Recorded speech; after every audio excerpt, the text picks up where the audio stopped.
Hey guys, welcome back to Creativity and Inspiration. If you're new, welcome. I'm happy you found us. If you keep coming back, thank you. Sorry it's been a while. As you can see, my patio is buried under all the dirt from under my house. They are in the process of replacing 25 feet of cast iron pipe, which is scary. But hopefully, no more plumbing issues after this. Though there still will, I think, be about 15 feet after that, maybe. Fingers crossed that last 15 feet will just hold up.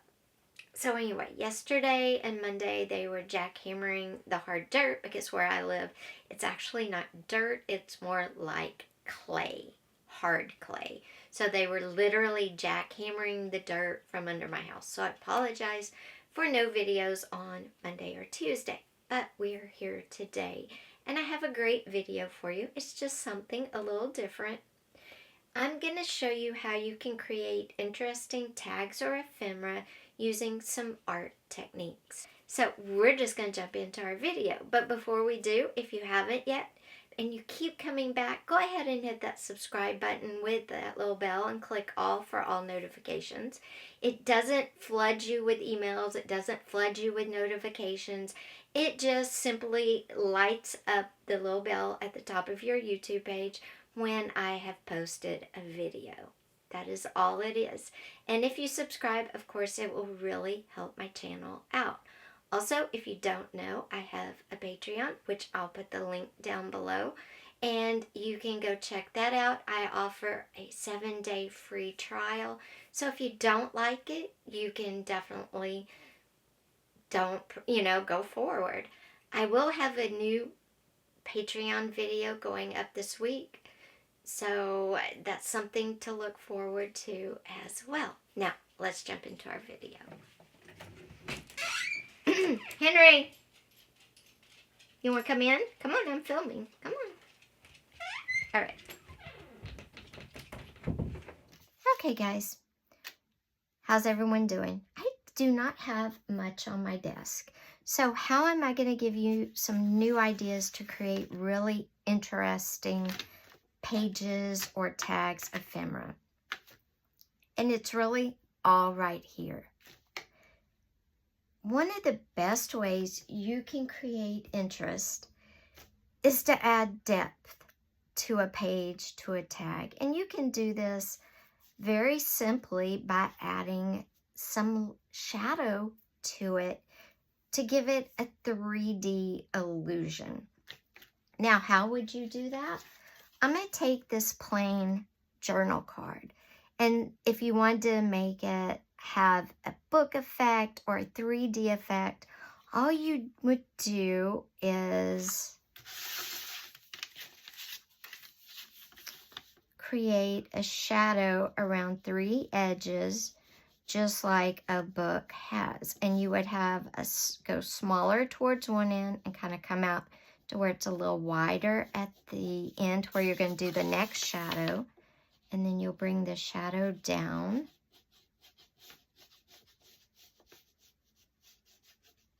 And you have to make sure it's pretty filled in, but it doesn't have to be solid.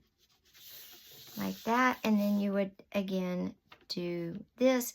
You would want it a little wider towards the front and a little thinner towards the back, just if you're doing a book, because that's how a book opens, right? And then you have a 3D effect. This is doing a 3D effect where it looks like a door. By doing that simple thing, I've made it look like there's more to it than just a simple piece of paper. And you could make the shadow bigger if you want, or smaller. Again, you would make it to whatever you're trying to create or however you want it to look. You could even see how this has like a little curve in it, so it looks like it's a little propped up.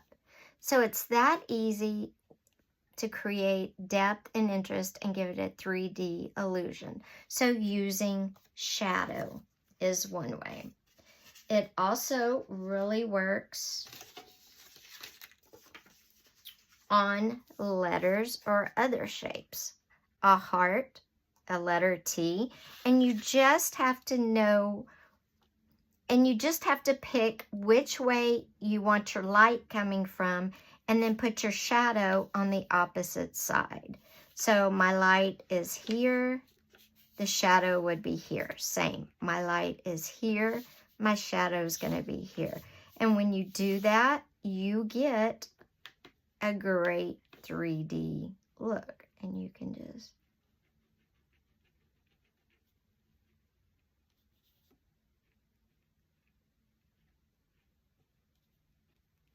and it gives you a 3D look. So shadow is a great way to create an illusion, and you can do it on tags, journaling cards, pages. Another great way to create a 3D or texture dimension to a page or a tag is to use, say, a flat paper. I'm going to use this one because it has a pattern on it, but it's very flat. You can tell it's flat. I'm going to add my butterfly. Because the butterfly is not part of the paper, you do get that dimension to it. But if you really want to up that dimension to the next level, all you need to do is take a plain frame and put it around there. Hold on, I gotta find one big enough to do this. Oh, here we go. Find a plain frame that is also very flat. And look how much more the image of the butterfly seems to become 3D, has more dimension, and pops off the page. You take away the frame. It has a little bit of that dimension, but it looks pretty flat like your paper. You put the frame on, and it really makes that butterfly pop off that page. Another way is after you get your plain frame on, you could come in and add a little shadow around your butterfly if you want, or just let the frame do the work. But the frame needs to be plain. Okay, see how much that wing pops off? That's a plain frame. This is a plain frame, and it makes that butterfly pop off that flat paper. But if you use a frame that's very gilded, very shiny, has its own pattern like this one, then the butterfly stays flat. It becomes even more flat and goes into the paper, and the frame is the show. So when you want to use a frame to highlight a page, a journal card, a tag, and you want to create the 3D dimension to it, make sure you have three things. You have a piece of paper that is your base, that is flat. It can be any type of paper. It could be this paper, the scrapbook paper with the flowers. It could be a piece of book paper cut down to fit your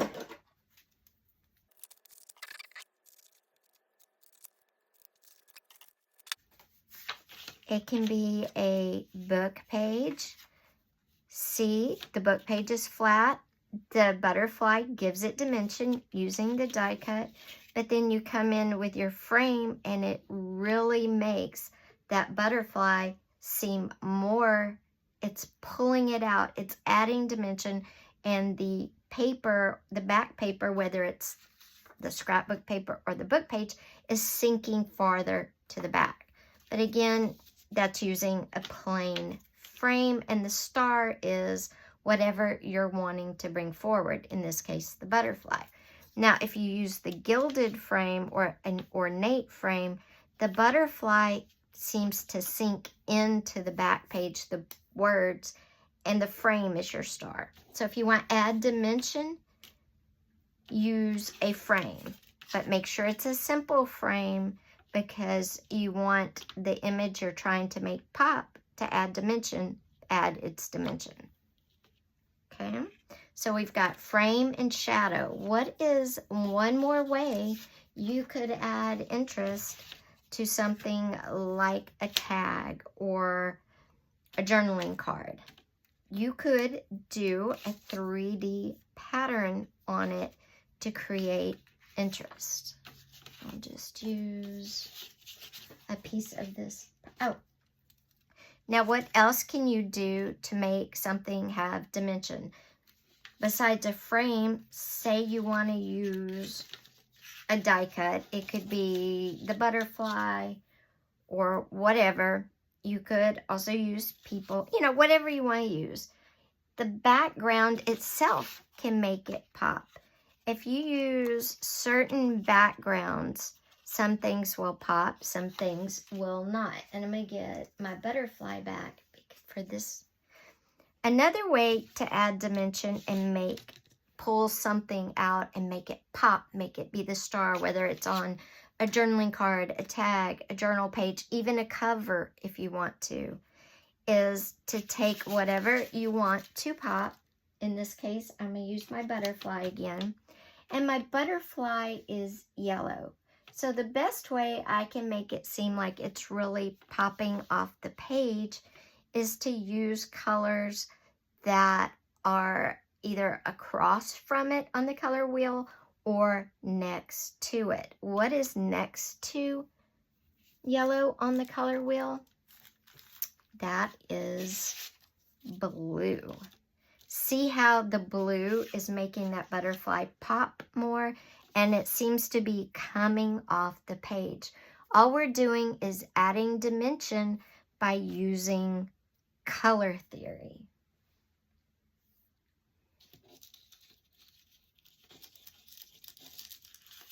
Now, what is across from yellow on the color wheel? Green. And here's a piece of green. And again, the green makes the butterfly pop. Now, this is a pastel green. It's not going to give you the same pop that a dark green would. Let me use this.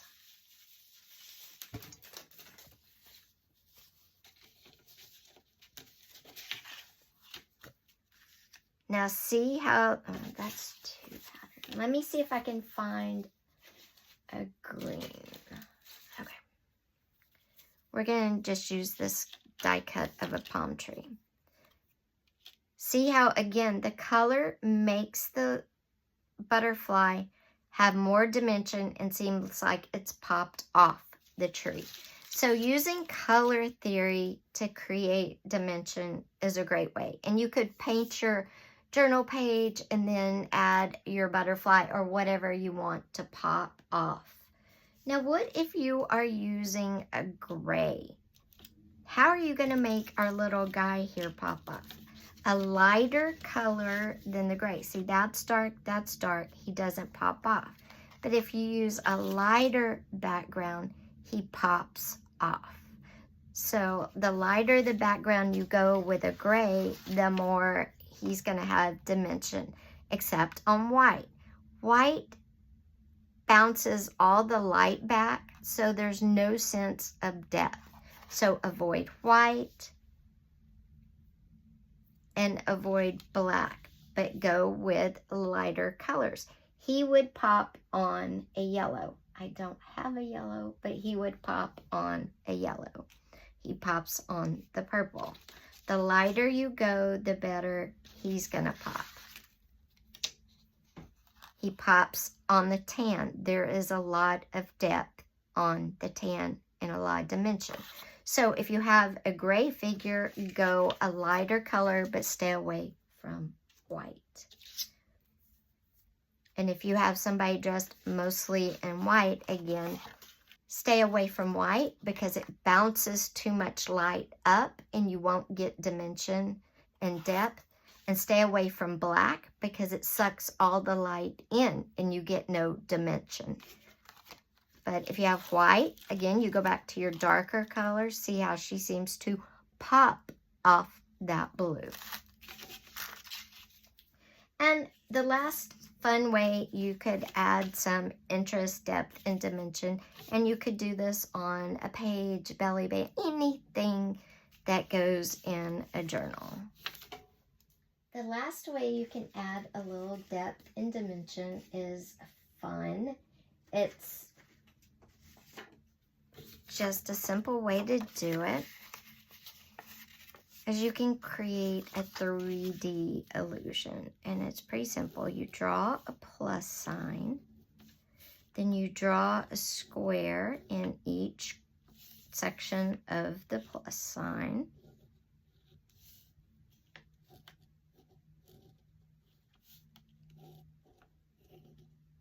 And then you connect this corner to this corner, this corner, this corner, and this corner to this corner.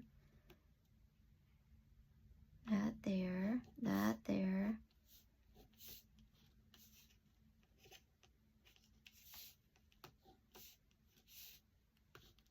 Okay. And then you come in and you put shadow in different quadrants. And that gives you a cool 3D effect. And I'll show you.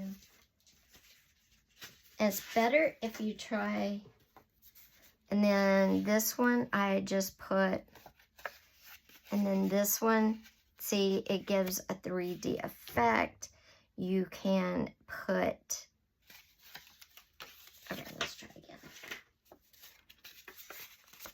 Okay, guys, the last way you can add depth and dimension to something is kind of simple. You just make a quadrant and make squares that are similar in size.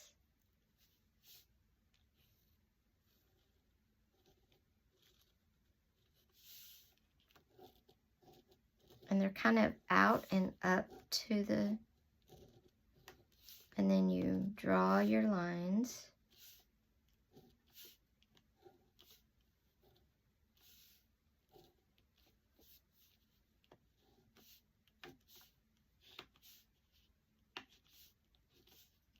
There. Okay, you draw your lines and you get this 3D effect. And then you come in on every other side and add some shadow. And you can make different patterns like this.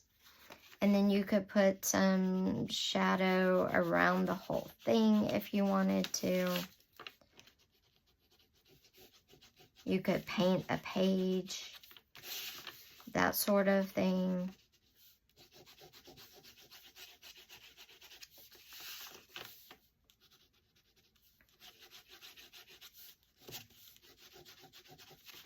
And you get something like that. And that's a 3D effect. Imagine that on a page as you're turning. And remember, you can put frames around your pages. So those are all ways you can add depth and dimension.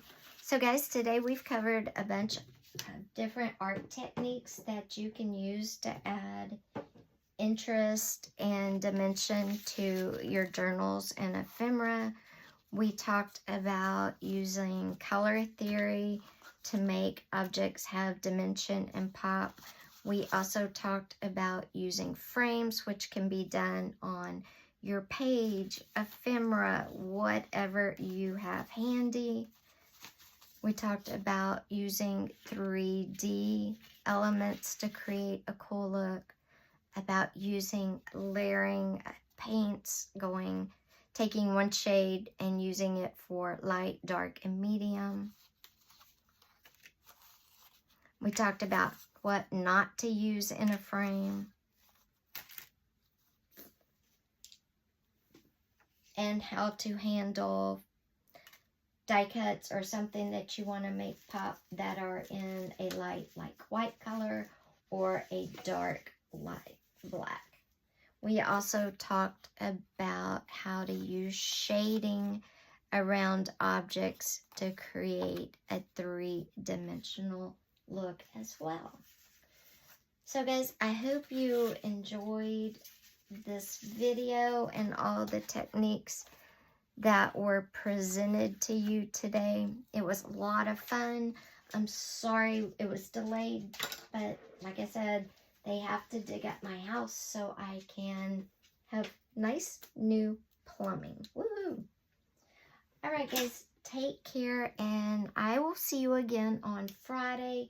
Guys, on Friday we'll be back with another video talking about how you can use markers in art, and I'm going to review some different types of markers and just kind of give you an overall little opinion. Again, I will have a new video up on my Patreon by the end of the week. It's a fun one. It's all about texture. I have photos that I'm going to share that will be downloadable, and it's going to be a whole workshop on texture. That'll be up by Friday as well, and we have a 7-day free trial. So if you want to go try it out, the link is down below in the description. Plus, I put it on the front of the page. Take care, guys. I'll see you Friday. Bye-bye. Guys, I hope you enjoyed the video. If you did, be sure and give it a thumbs up. Also, don't forget, hit that subscribe button and that little bell if you haven't yet. I know a lot of you are watching, but you're not subscribed. Go ahead and hit that subscribe button. Like I said, it won't email you notifications. The little bell will just kind of light up on your YouTube page, and you'll know when I post. That's all it is. Also, if you haven't yet, go check out my Patreon. The first video of September, the second overall video workshop is... The video workshop is going up by Friday, and it's all about a workshop on texture, and all about texture. Probably more than you want to know about texture, but keep in mind, all of this can be applied not only to art, canvases, paper, it can be applied in your journals and other creative spaces as well. Okay guys, I will see you on Friday. For a regular video, we're going to be talking markers. I'm going to show you all the new markers I've gotten. I'm going to review how you can use those in art. And yeah, again, I hope you liked the video. Leave me a comment down below.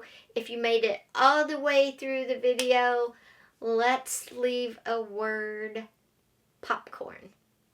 Bye guys.